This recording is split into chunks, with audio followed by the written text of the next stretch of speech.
Hello viewers, welcome back to our channel Learn with me. আজি আমি আপোনালোকৰ লগত শেয়াৰ কৰিবলৈ লৈছো নৰেন্দ্ৰ মোদীৰ বিষয়ে দহাৰি ৰচনা।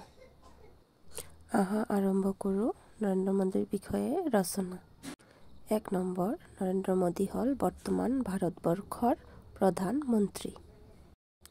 2 নম্বৰ নৰেন্দ্ৰ মোদীৰ জন্ম হৈছিল 1950 চনৰ 17 ছেপ্টেম্বৰত গুজৰাটৰ মেহসানা জিলাৰ ভাদনগৰৰ এখন ভিতৰুৱা গাঁৱত। 3 নম্বৰ নৰেন্দ্ৰ মোদীৰ পিতৃৰ নাম আছিল মোহনদাস মূলচান্দ মোদী আৰু মাতৃৰ নাম আছিল হীৰাবেন। 4 নম্বৰ নৰেন্দ্ৰ মোদী আজিৰ বৰ্তমান প্ৰধানমন্ত্ৰী আৰু ভাৰতবৰ্ষৰ 15তম প্ৰধানমন্ত্ৰী। 5 নম্বৰ তেখেত ভাৰতীয় জনতা পাৰ্টিৰ এজন শ্ৰেষ্ঠ নেতা।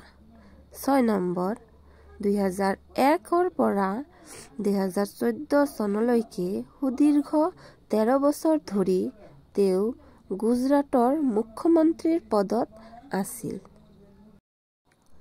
7 নম্বৰ তেখেত কেৱল ৰাষ্ট্ৰীয় পৰ্যায়তে নহয় আন্তঃৰাষ্ট্ৰীয় পৰ্যায়তো এগৰাকী বিতৰ্কিত ব্যক্তি আছিল। 8 নম্বৰ শ্ৰেষ্ঠ মুখ্যমন্ত্ৰী।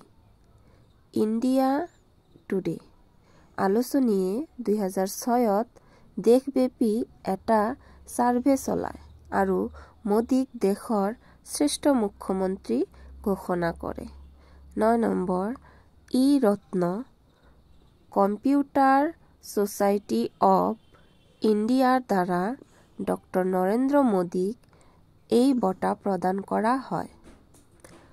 1978 চনত দূৰ শিক্ষা মাধ্যমৰ জৰিয়তে দিল্লী বিশ্ববিদ্যালয়ৰ পৰা ৰাজনীতি বিজ্ঞান বিভাগে তেওঁ স্নাতক ডিগ্ৰী লাভ কৰে। ধন্যবাদ। সমাপ্ত। আপোনালোকে যদি এইটো ভিডিঅ'ৰ পৰা অলপ উপকৃত হৈ থাকে তেতিয়াহ'লে ভিডিঅ'টো শ্বেয়াৰ কৰি দিব। Thank U.